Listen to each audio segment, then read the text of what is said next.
Welcome, everybody. Last City Slum here with two of my Pride family. We have Cotton and we have Panda. Yep. And we are here playing some hack. Now, you might ask me, oh my God, Slum, what are you wearing? That's not your normal, usual drip self. This is Solstice armor. Well, it's called the Sunstead armor, but Solstice will be arriving again Tuesday morning at reset. And you can actually join us if you want. 11 a.m. Mountain Time. We'll be in here, and I'm gonna do a reset vid, and then I will make a live stream vid, so that way for those of you guys who can't be here at that time, you can kind of see the new content that they're going to be placing in the new events. There's going to be like a bonfire, they said, where we got to run through and get like these silver leaves and turn leaves into ashes in order to make. It's going to be a whole different system with leveling up the armor this year as opposed to previous years. So if you guys are interested, man, and like I said, you're not going to be able to make it right on time, please, by all means, join us on our live stream and check out and see what it's all about, man. But other than that, we are here to see our little puke-faced friend up there. So let's go check out and see what he's got. I like that hacky emote, though, guys, by the way. I do. I like any emote. I want to find the one that has the drum set, bro. Like, I want that so bad. Okay, so Xur, starting off with the Xur'S regime. If you guys don't have that one, that's definitely a really, really fun auto rifle. It has two firing modes where it fires slower. The bottom half of each magazine deals bonus damage and has a chance to return health on kill. Sorry, I almost said half. But health on kill, spinning up, holding down the trigger increases the rate of fire, or you can switch to dual speed receiver. When ADSing, weapon rate of fire slows down, weapon damage increases, which is really cool. And not that, you know, I've collected them all, bro, nothing, but it has some really cool ornaments, man. The standard bearer, which is, you know, your basic Xur'S. You got the chrome, which I really, really love. That's an awesome look for that auto rifle. The gray nitrate, which is all carbon fiber. And then you have the coup de main, which is really awesome look for it as well. So next we have the bombardiers for the hunter. When dodging leaves behind an explosive that detonates after a short delay, damaging targets around it, creating a secondary effect based on your subclass energy type. Now, that is huge because you can wear these for any subclass. It's not just one. So if you're on Arc, it's going to blind targets. If you have Solar on, it's going to scorch targets, which is pretty good right now. You know what I mean? With all the scorch and ignition and all that crap going on.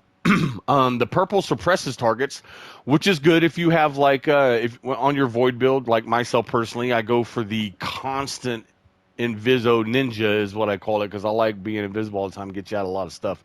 It's really easy to beat the legendary campaign on Witch Queen 2 that way, I'm just saying. And in Stasis, you will slow your targets. The stats on it are a total of 63. 17 is not bad for mobility because that's what you need on your hunter anyway. 12 on resilience. 23 on intellect, man. I tell you what, this would be a good piece, man, to throw 10 on recovery and have a 17, 12, 12, and 23. By the time you masterwork it, it'd be a 19, 14, 14, 25. That's a really good roll for the bombardier. Sorry for that. Next, we have Ashen Wake, which is improved fusion grenades for the Titan. They now explode on impact and gain increased throw speed. I mean, they fly faster. Final blows with fusion grenades grant grenade energy. Now, of course, they're blocky. Well, not really blocky. They're just big and they're rounded, man. So it's if you're into cosmetics like everybody usually is in game, it's definitely hard to wrap around or to get some armor pieces unless you have a lot of transmog. But to have mobility at 10, resilience at 13, and recovery at 9, discipline at 19 for your grenades, which is good. You know what I mean? Throw your 10 piece in the resilience. And if you're trying to get that 100 resilience build, that's not a bad deal because you'll have 23, 25 after masterwork right off the bat on that.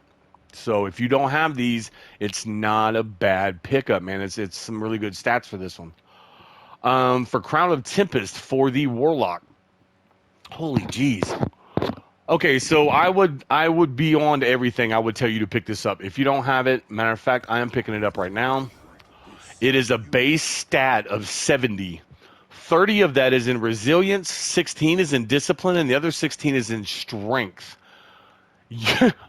For your warlock, okay, so let's go into what it does. For next season, arc ability kills increase the recharge rate of your arc abilities and extend the duration of storm trance. Now, that's going to be huge, all depending on how they. Hopefully, they do the hunter or the warlock, sorry, better next season than they did this season for solar. Hopefully, they hook up a storm trance and everything else. But this, a 70 base stat mod with 30 in resilience, is insane. You could put this on for your arc build. Put the 10 in resilience, and then just you'd have 42 by the time you masterwork it. That's half. Not that you need a whole lot of resilience with him anyway, but that's half your resilience. You know what I mean? You could have just that piece for your resilience if you wanted, and then focus on all the other pieces, bro. So I would definitely say pick this up for next season if you're a warlock main, if you're a warlock player, or you just dabble. Or even if you don't, man, have this one in your inventory. It's insane. I've never seen one with a resilience stat that high ever. Next up, we have the 7th Seraph Officer Revolver with high impact reserves, threat detector, appended mag, extended mag, which drops your reload speed but gives you a bigger magazine, and I wouldn't do it because that's a huge drop. Small bore, hammer forged rifling, and well, there you go, a reload speed masterwork. So maybe if the reload speed masterwork is good enough, you throw your extended mag on there, and then you'll have a bigger mag and about the same reload speed as if you didn't masterwork it. Not a huge fan of that hand cannon personally. It is a 180 with 78 impact. Stability is a 52, man. So I mean, it's a good hand cannon. It is just not amazing. You know what I mean? Next, we have the Extraordinary Rendition Submachine Gun with tap the trigger, surplus, accurized rounds, alloy magazine, extended barrel, hammer forged, and stability masterwork. Now, the stability is trash on this. The stability of 9. Like, it would have to give you that masterwork.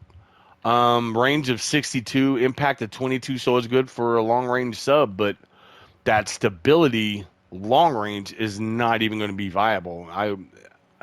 High damage, high recoil says right here in the aggressive frame. Anytime this thing pops up, I never suggest anybody to get it because I've never seen one with amazing rolls because of it being an aggressive frame. But there are aggressive frames out there that are way better than that, so I wouldn't waste your time with that one unless you just need it for collections. But tap the trigger and surplus, that's surplus I love. Tap the trigger, I can kind of do without, especially on a sub. Next, we have the Wolftone Draw Combat Bow with Harmony. Final blows with other weapons improve this weapon's damage and performance for a short duration. And Sneak Bow increases hold time and reload speed and prevents radar pings from shooting while crouched. We have Straight Fletching, Fiberglass Arrow Shaft, Tactile String, Polymer String. I showed. I'm a kid. I can't help it. And we have a Draw String Masterwork, or Draw Time Masterwork. But with the impact of 76, accuracy of 88 already, draw time of 680. So that, I'll tell you, I do like the Wolftone Draw. I think there are better perks with it.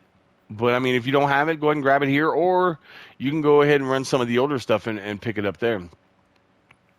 We have the Distant Tumulus Sniper Rifle with opening shot. Improve accuracy and range on the opening shot of the attack. Clown cartridge. Reloading this weapon randomly overfills it from reserves. I love that on any weapon because you have an opportunity to get an insane amount on the magazine. And if you're buried somewhere trying to take some shots, and you reload and you get, let's say double the mag, like I have on my, what do you call it? Like the reconstruction mod that you get from Deep Stone Crypt. That it's huge, dude. It's lovely. I love clown cartridge. And especially on a sniper rifle. Opening shot, clown cartridge. Those two together, maybe not, but I love both of those perks alone. We have appended mag, tactical mag, corkscrew, extended barrel with a handling masterwork. Now, the handling's already a 69. The range is shoddy. The impact is okay. Here's the thing. I think sniper rifles, I think they should hit super hard. but that's just me. It's a rapid fire frame, deep ammo reserve, slightly faster reload when magazine is empty. Then we go over to shotguns. This was one of my favorites for a long time. Pinpoint slug frame. Fires a single slug round. This weapon's recoil pattern is more predictably vertical. It has opening shot, hip fire grip, which is good. Opening shot improved accuracy, just like we said on the last one, and range on the first shot of attack. With hip fire grip, steady rounds, accurized rounds, we have extended barrel and full bore. Now here's the deal. If you feel like you don't have enough range with this slug, you throw in that full bore, it'll take you up to 68.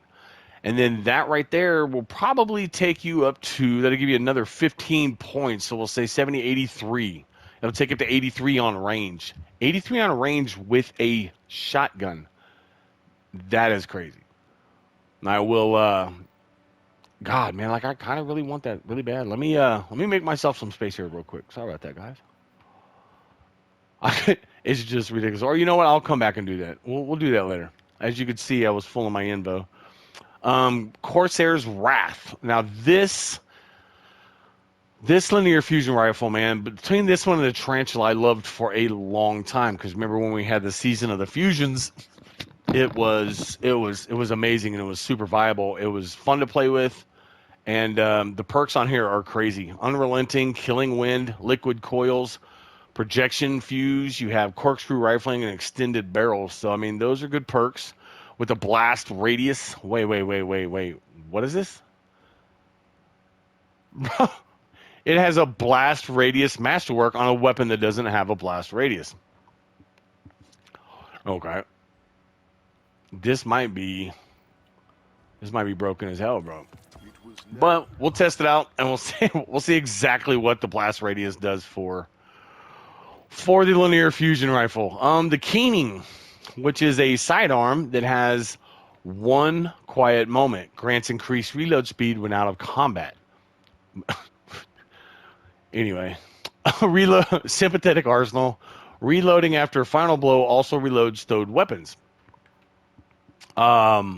Which is a really good perk. I kind of like that. Thinking about it now, we have slide shot. Sliding partially reloads his weapon's magazine, temporarily boost range and stability. We have ricochet rounds, which I am a huge fan of all the time. Extended mag, extended barrel, polygonal rifling, and ricochet rounds. Now you look at this. You put on those ricochets, look how high up your other stats go. And then if you added the polygonal rifling, your stability and handling would continue to go up. Your range would come down just a little bit. With a reload speed masterwork. So you're not, see, your reload's going up there, you're losing a little bit of ammo, but you put that reload masterwork on, it would be viable to have on the ricochet rounds. All right, next we'll go over to the armor. So the armor set, this one goes out to you there, Captain Duke Beard. The armor set is 7th Seraph, and the reason I call out Captain Duke Beard, because, well, Mr. Pirate himself, I've been telling him forever that these legs would make the best pirate legs, man. Because, I mean, they just look like some freaking pirate legs to me, and I don't know. I mean, I wish I had a peg leg for them, but we can't do that. But the set, so to me personally, the 7th Seraph set, I wore it for a long time. As a matter of fact, I might still have a piece or two still on my build, but we start out with the arms, right? A 60. I'll tell you this, Blaze, if you can pick up the 7th Seraph plate, the chest piece for your Titan, I would do that because the resilience is already at 12. Your recovery's at 18. It's a 64 base. Yep. So I would go ahead and grab that. And from there on, we have the legs that are at 63. Then we have well, actually, let's look at the legs again. That's not bad with the 12, 10, 10, 16, 13. And then you come over here, the 55 for the helmet. I wouldn't even worry about the helmet or the mark unless you wanted it for transmogs. And then we have the 7th Seraph gauntlets, which are not bad. It's 12. Let's just set this up real quick. So you got 24 here with the legs, 34. Plus, if you put 10 on each one, that's going to be 64. Sorry, like I can't do math. And then by the time you masterwork it, that's another 6. So that'll be 70 just off of this, minus the helmet and the other ones. I wouldn't say pick up the whole set, but if there are bits and pieces, there are bits and pieces in here that are good that would work with it. So you guys come in and see what they have for Warlock and Hunter, and that'll be it, man. I want to say thank you guys for joining me, man. I know you could have went so many other places, but we appreciate it. And here in the Pride family, man, we do as we as I preach at the end of the videos every week, man. Be good to yourself, and we're always good to each other, which in turn is also being good to ourselves, man. Because if you love one another, it'll come back to you. So this is us signing off. You guys want to say goodbye? Peace. All right, man. We're gonna get down on the get down. We appreciate you guys stopping by, and you guys have a good one. And we'll see you next time. Don't forget to stop by next Tuesday for the live stream.